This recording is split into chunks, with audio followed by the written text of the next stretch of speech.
Good evening, Mr. Yuvaraj Srivastava. Such a pleasure to meet you today. Thank you so much.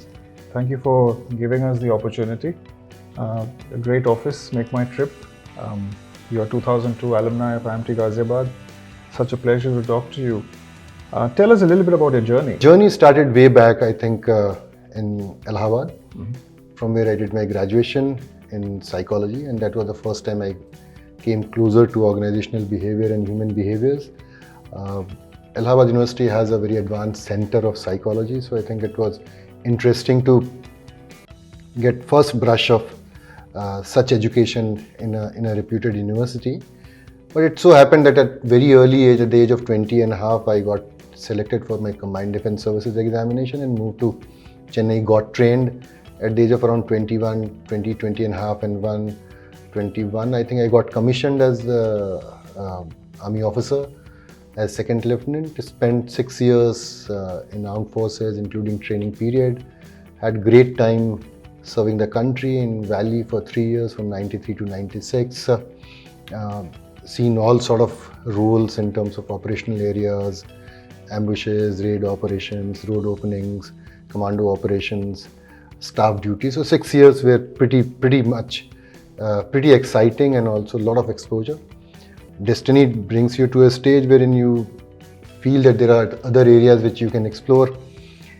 90s was the time when the economy had opened up, a lot of opportunities outside, very interesting opportunities. So I think it so happened that I met some people and they liked my profile, and I had an option of coming out of army after 5.5 years. Not everybody gets this option. So I somehow availed it, right? And after that, Asian Paints for 9 years, 3 years with IMT Ghaziabad, hectic schedule, traveling from Greater Noida to Noida, from there to campus in the evening. I did evening classes for 3 years, and I feel that those 5 days, 3 years was very demanding. But I had created a support group of 4 or 5 students and the colleagues. Had great time. I still have huge amount of contact with the professors who taught me, Professor Puri, Professor Pankaj Gupta, and many more. So 9 years with Asian Paints in Gurgaon, in Noida and Delhi and Bombay. Then after that, moved to Oberoi Hotels. Spent 4 years there, 3.5 to 4 years. Then Pepsi, almost 4.5 years, and now almost 9 years. I finished 9 years this month with Make My Trip. So it's been a four stint, 4 corporates in 26 years. You worked in a manufacturing setup, right? You worked in Asian Paints for quite some time, and even during your management program as well. And then you moved into the service sector. You moved into hospitality. How different was this experience from moving from manufacturing in the HR domain into, let's say, hospitality? What I felt working for almost 9 years with the manufacturing industry, I realized that HR as a function seems to be more of a disciplinarian. It seems to be more of something which is supposed to be running by a book. It is more like this side of the table and that side of the table sort of a concept, wherein because you are working with the unions, you are working with the workforce on the shop floor, which are treated in a very different way. It's basically a management cadre and a workman cadre and a staff cadre sort of a thing. So I think manufacturing teaches a lot of process of HR, but it also makes you hardened. It makes you skeptical the way you look at things. Anybody entering your room will always be seen with a suspicion that this guy has come. If somebody is saying something good to you, you'll feel that is there other motive behind this? I might be trying to make it up, but just to make that point, I'm saying that it's very different. And then what happens, if you don't flip that, if you don't experience something else in terms of HR experience, you start feeling that you are getting hardened. You'll not believe, when I went to Bombay as a head of HR for the plant, when I went outside my room cabin, my door had a nameplate saying Captain Yuvaraj Srivastava. And the first set of people who came to meet me met and went out, and then when I spoke to my team member, they said that they were saying that Captain hai Fauj ka hai. I think he'll be very stiff and strong. So look at the way perception was getting made by just having that prefix as a captain. I always carried it with a lot of pride that you have served in army, you have earned that rank. Overnight, I got that plate changed. Before more people could come, I got that captain removed and had only Yuvraj Srivastava written there, so that people don't get that perception that HR head is again somebody who's coming from a Fauji background, will continue to operate like that. So going through that process, doing a lot of industrial relations, union negotiations, every day, morning, evening, you won't get time to do developmental HR. Your energies to understand what are the softer side of HR used to get slightly limited. So that's the time when I was fortunate to get this opportunity with the Oberoi Group of Hotels. And I worked with the Oberoi New Delhi near Khan Market in New Delhi, one of the best properties in the country. What a place to work. That taught me softer side of HR. That how do you see workforce as resources which are delivering to the organization. How you look at the guys who are your union members in the back office, when they go back to the floor, they are interacting with the guests, they have nothing to do with what has happened in the back office. They are absolutely focused on customer service. You are also talking to them in a different way altogether. I learned that dignity of labor is something which is taught in the hospitality industry. Every employee meets customer independently, without any supervision, and in what state of mind the person is not known many times to the customer. But the fact is, this fellow still needs to behave. And now when I work here in Make My Trip, again it is something which is human-centric, how a culture of an organization can help make people strong, empowered to deliver. Again, people-centric HR processes here, wherein you want to know when you are doing an appraisal exercise that what people are expecting.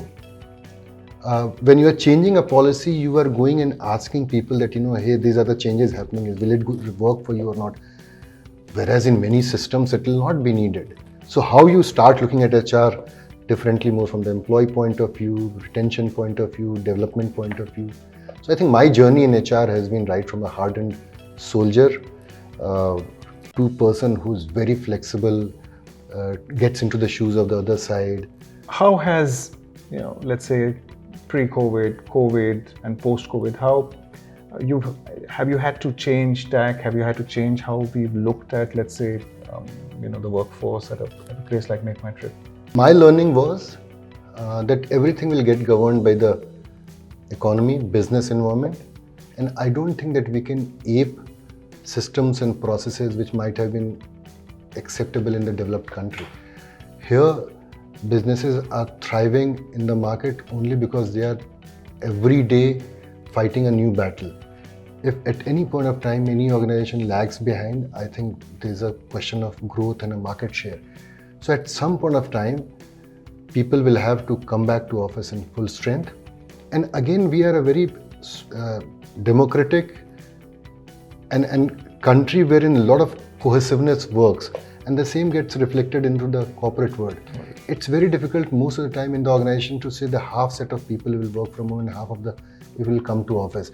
Leaders will not be in position to make that statement. Some organizations will do it, but normally people want that whatever is the policy, it should be equal to everyone in terms of differentiation. So my take had always been that things will have to come back to office with picking up goodness of whatever we have learned during that period. Goodness of being more caring, goodness of being flexible, goodness of ensuring that people are collaborating even if they are not in the office, goodness of ensuring that leaders are more trusting, goodness of people being more accountable. So those are the goodnesses of COVID period, and that's what needs to be really carried forward.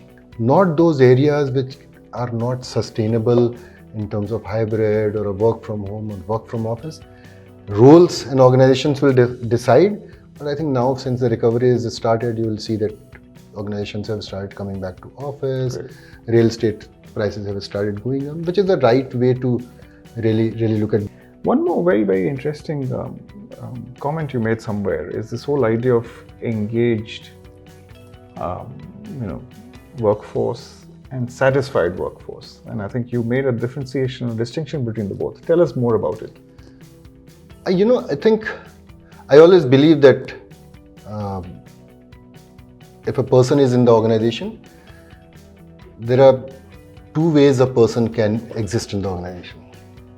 One is by being a satisfied employee, other one is by being an engaged employee. A satisfied employee for me is a harmless guy. He comes to office in the morning. Imagine a receptionist comes to office in the morning, gets into the chair, operates through the day, takes all the telephone calls, read newspapers, and also makes personal calls, and also does some surfing. 5:30 office time over, person moves out. The person is satisfied. Happy with an employee, will not go anywhere if the compensation is at the right level.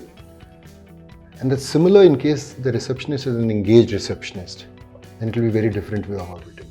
That engaged receptionist will ensure that even if people are come on the reception, can that person also go inside and tell people for whom they are waiting?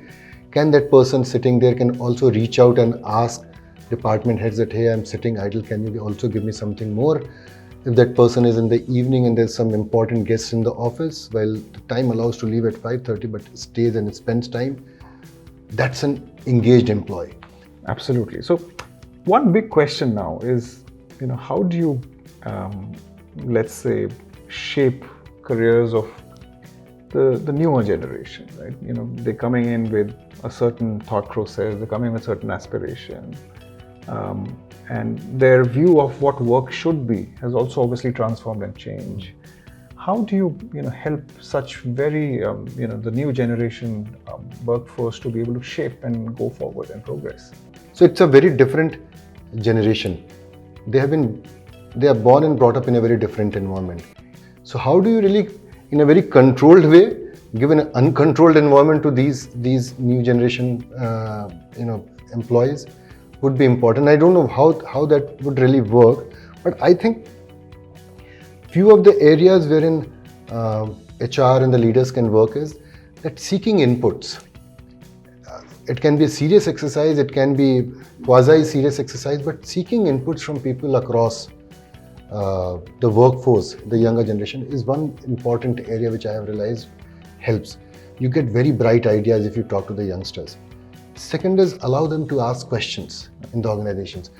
Don't curb questions, because we have been groomed to realize that, I think if you are asking too many questions, then either you are a keen Kumar or you are being defiant. I think that approach of the leaders needs to change.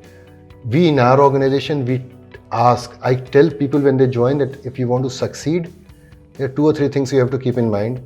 First is ask questions, speak your mind, but be mindful of what you speak. It's not that you can speak anything what you want. I also tell these youngsters that build career not thinking that how much time has gone by, look at how much time is still left for you.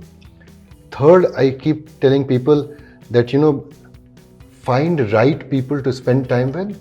I keep telling people that,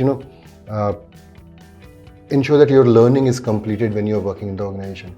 Don't be half-baked. If you are half-baked, then what will happen is nobody will consume you completely. Thank you so much for this conversation. Good to speak to you. Thank you so much. On various perspectives, very unique, thought processes. Thank you for giving back. I think I know that you're also heading the Make My Trip Foundation. Yes. Right. So I think it's been such a great opportunity for me and for IMT Ghaziabad to reconnect with you. Such a pleasure. Thank you so much. Thanks. Great talking to you. Same here. And all the best to the students and all those people who are watching. It has been a great journey at IMT Ghaziabad, and I wish all those who are connected with the institution to keep the glory of the organization high and take it from level A to B to the higher notches. Thank you so much, and it was great interacting with you. Thank you so much.